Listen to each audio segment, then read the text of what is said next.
No, but I'm saying I'm not defending him. I'm saying All right, morning everyone. Another day on the JSE coming ahead. Right, last night's session, non-event. We started to trade down toward the end of the session, really drifting off.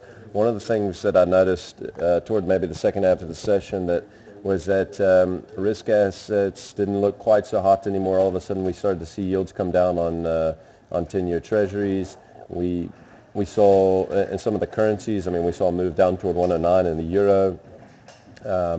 We saw at a point the yen was actually strengthening a little bit. We saw some of the carry currencies starting to weaken out, the rand, Aussie dollar, that sort of thing. And then we saw the S&P starting to lean over and sell off a little bit. I think there was definitely a little bit of pressure in the overall market at that point, where I think things changed and turned around. And like I said, it wasn't a lot of pressure, maybe just a little bit of profit taking and slight risk off. But when I think things really started to turn and when you started to see this bump up, for instance, in S&P futures and in global futures, was after a couple of the big tech companies came out after hours and reported earnings. That was Intel, that was Netflix. So Netflix up about 10% after hours, Intel up as much as 7% at one point, and really kind of changing the tune of the market at the very end of the session there. So other than that, not a whole lot to really pay attention to in terms of market action. We did have Janet Yellen yesterday, who was speaking to Congress, gave her semi-annual monetary policy update. She said that it was most likely going to be a rate hike before the end of the year this year, which we already know. She kind of confirmed that recently. The interesting thing is, she hinted at that maybe a month ago, then she kind of confirmed that a few days back, and then confirming it again today is having no impact whatsoever in the market. In fact, Treasury yields don't even bump up anymore on that. So I think that that's priced in. It's just a matter of when. And we had a producer price index, which was a little bit hotter than expected at 0.4 rather than the 0.2. Empire State Manufacturing came in a little bit better as well. Crude oil inventories mixed. We had crude oil bumping up, and I think gas distillates that crude oil that was down, distillates were up. So yeah, not a whole lot to pay attention to really.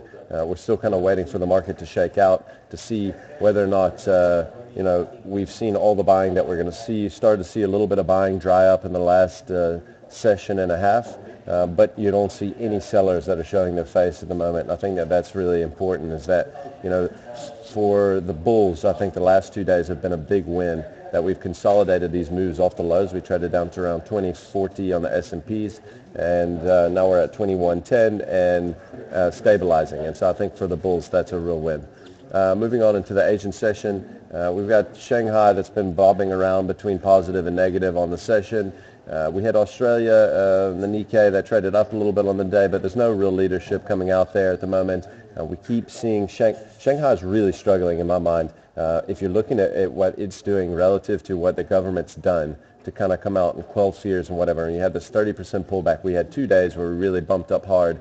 I think we moved up in 2 days about 7 or 8%. But it's been three days in a row now. We've shown down days, down or flat days, and it just kind of feels like there's nothing.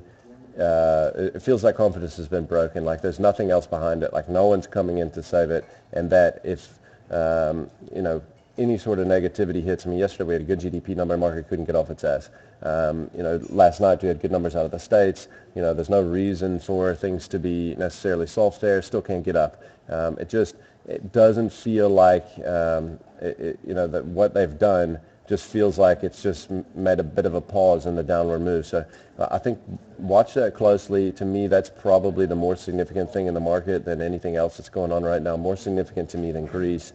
Anything else? I mean, the one thing that people aren't talking about is the fact that you had Chinese GDP, which is out yesterday, but I don't know if anyone actually believes Chinese GDP numbers. So let's say that you don't believe Chinese GDP numbers and you believe the things that you're seeing that are factual, that are out, like auto sale numbers, which are lower year over year, electricity consumption, which is lower year over year, exports lower year over year, that sort of thing, imports lower year over year. You really got to look at this and say, hey, this is the second largest, basically as big as the U.S. economy now. That's not just sputtering. I mean, you're likely to go into a full-on recession, possibly even worse, especially if the stock market starts to get hammered again. And that's the big thing here. They're allowing them to attach the stock market to the to houses. For instance, you can put your house down as as margin. That sort of thing really kind of ties it together and makes things a lot more risky if the stock market does collapse. So just keep that in mind. I mean, right now the action out of the States is incredibly solid. I think it's the trade action is bullish. I think we're trading ridiculously well. I never would have guessed that we'd be able to hold up so well throughout all of this, throughout what's really probably not a full-fledged rally in terms of the global economy is struggling a little bit, but we're still able to hang on to these prices. So the States are actually trading very, very well. I think Europe's actually trading very, very well. But if we do really get a downdraft in China, in the Chinese stock market again, I really, really genuinely believe that could put a bit of a pinch on the global stock market rally. All right. Moving on, we're looking at the Australian dollar versus the U.S. dollar, lowest level since May 2009. That is really going back to when we saw the implosion out of commodity prices that we saw there back half 2008. I mean, look, this was more of a carry trade thing than anything. So the carry trade imploded, then commodity prices quickly started to implode after that. When we bottomed out in the stock market and the commodity prices started to bounce again after they did all the stimuluses in China at the time, that's where the Aussie dollar started to rally again. So remember, this currency is really, really pegged to China. That's why, and obviously commodities as well. So it's got the two worst things in the market right now that it's attached to. So I actually think the Aussie dollar can go a little bit lower for a little bit longer. I'm going to show you the Aussie dollar chart in just a second, and we'll just have a quick look at where that is in the big picture, and maybe a little bit of a short that opened up there yesterday as well. All right, moving on to corporate action, we've got a bunch of stocks out the States today, some big financials. Blackstone before the market, Goldman Sachs and Citigroup today during hours. Then you've got, before hours. Then you've got Google as well, which is coming out today also. A couple other big ones other than that before the end of the week to round things off. So just, like I said, I think within the next week, 2 weeks, we'll really have a good picture of where the U.S. earnings season is and see how that can take us forward. In terms of market data, we've got CPI numbers out of Europe at 11. We've got ECB main refinancing rate at 145. Expectations, really nothing to change there. And then we've got initial jobless claims at 230. All right, let's get into the maps.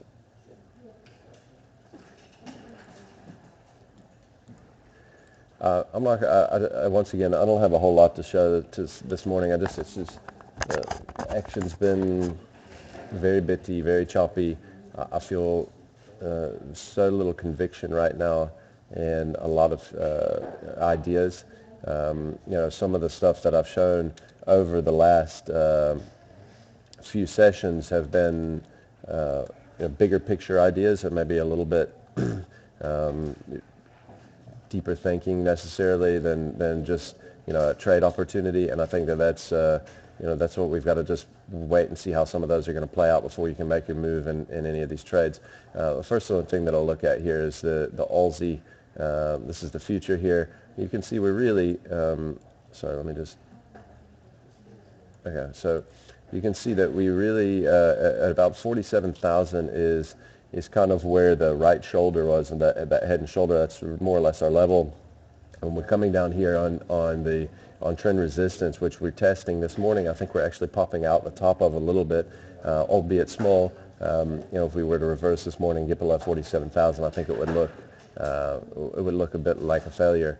But bottom line is for this pattern to really be broken and totally shaken out, yes, it has gotten above the neckline and all of that good stuff, but it needs to get above 47,000 and it needs to make a convincing close above 47,000, and that I think is it in a nutshell. So just watch this level. This is a big level. I think we'll probably get down and test it today at some point, unless Europe just goes crazy out the gates. And that's going to be a big thing. The last few sessions we've seen a lot of, we've seen a big buyer in the future on the local market here. He was definitely been driving the market. I think the biggest volume has been done in futures, and that in turn has been lifting the spot market with very little interest in single stocks. It's just been coming more as a basket move. So just keep that in mind. Watch that 47,000 level, very important. Next one I'm going to look at is spot gold. I showed this one yesterday, but I just want to go back to this. This is really important to me. There's something that's really, let me just zoom this forward first. Sorry, my mouse is busy dying here. All right, so I showed this yesterday, right?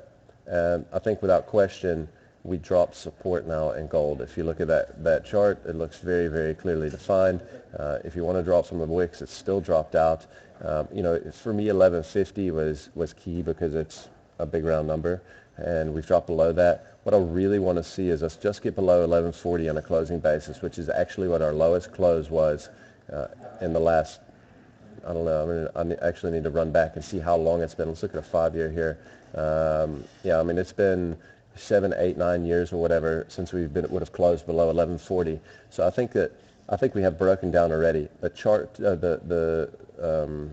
if you look here, and we're looking here at the big picture, this is, look, you can see very head and shoulders here on this breakdown below 1150, and you can also see that the target would be the height of this head and shoulder pattern, which is $150, which literally takes us right down to $1,000.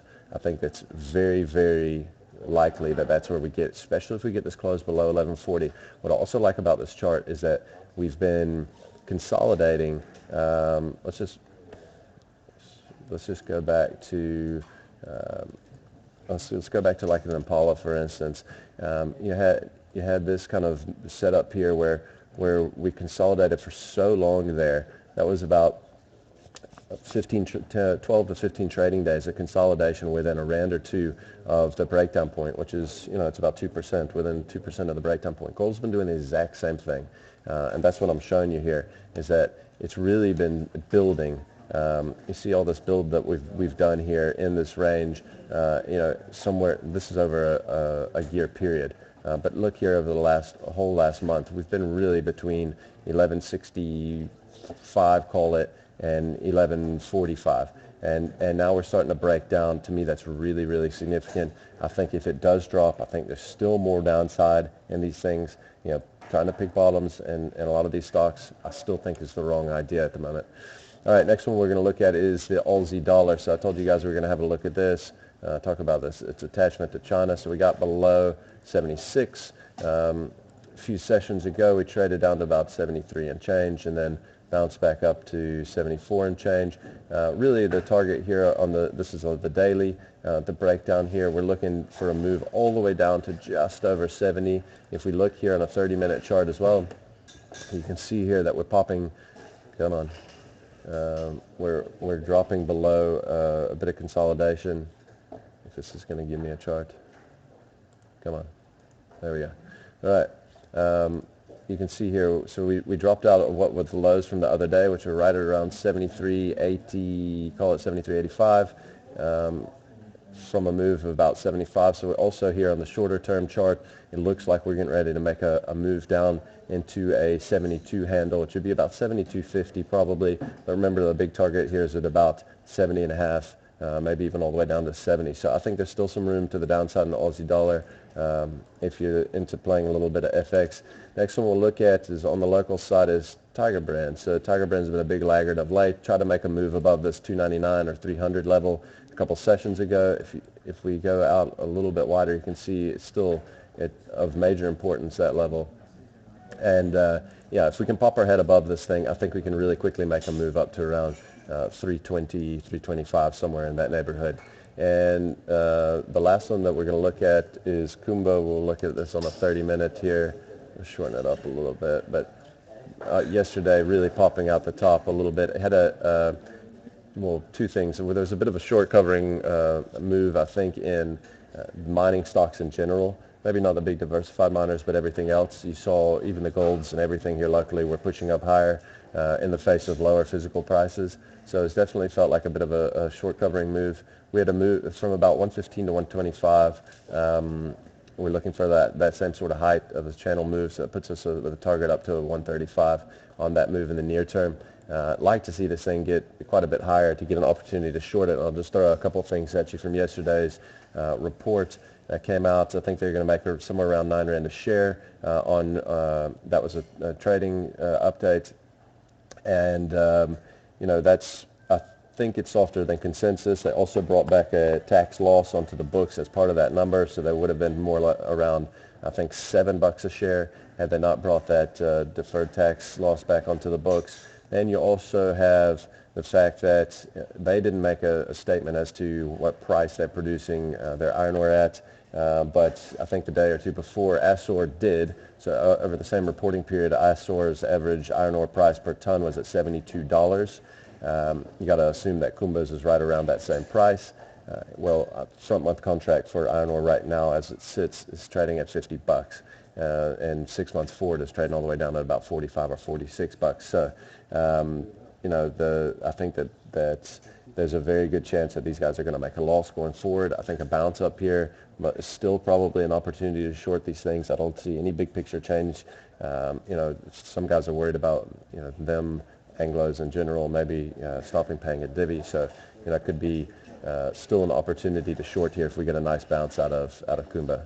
And that's it for today, guys. Good luck out there.